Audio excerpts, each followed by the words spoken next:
بسم اللہ الرحمن الرحیم۔ السلام علیکم۔ 6 سال بعد بھی مکہ کی رمضان توپ کی آواز مکینوں کی یادوں میں تازہ۔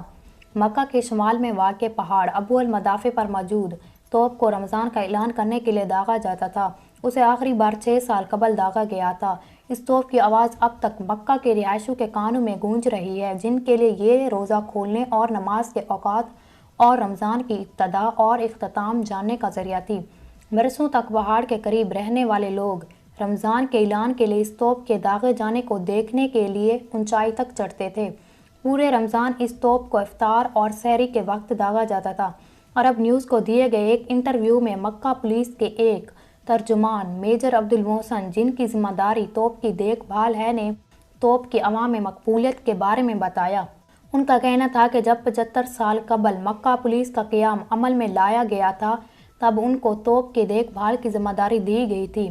عید کے بعد اس توپ کو خصوصی محکمے کو واپس بھیج دیا جاتا ہے۔ رمضان سے کچھ دن قبل اسے پہاڑ پر لایا جاتا ہے۔ اس کے پاؤڈر کو ایک خاص ٹیم سنبھالتی ہے تاکہ کسی کو نقصان نہ پہنچے۔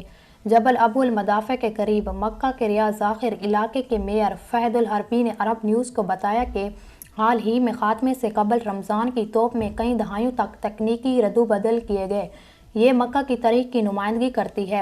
توپ کی آواز کا الگ حسن تھا۔ مکہ کی رہائشیوں کے لیے یہ نماز کے وقت کا اعلان ہوتا تھا۔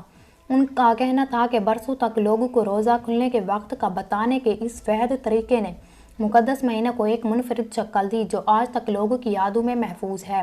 سینٹر فار مکہ ہسٹری کے ڈائریکٹر ڈاکٹر فواز الدہاس کے مطابق یہ توپ ابو المدافع پہاڑ پر کم از کم 1 صدی سے موجود ہے۔ ان کا مزید کہنا تھا کہ مکہ کے لوگ رمضان کے لیے اپنی محبت کو اس توپ اور پہاڑ سے بھی جوڑتے ہیں۔ ماضی میں مسجد الحرام کے مؤذن کی آواز سننا ناممکن تھا، تو یہ توپ ان کے حصے کا کام کرتی تھی۔ یہ ایک بہت پسندیدہ رواج رہا۔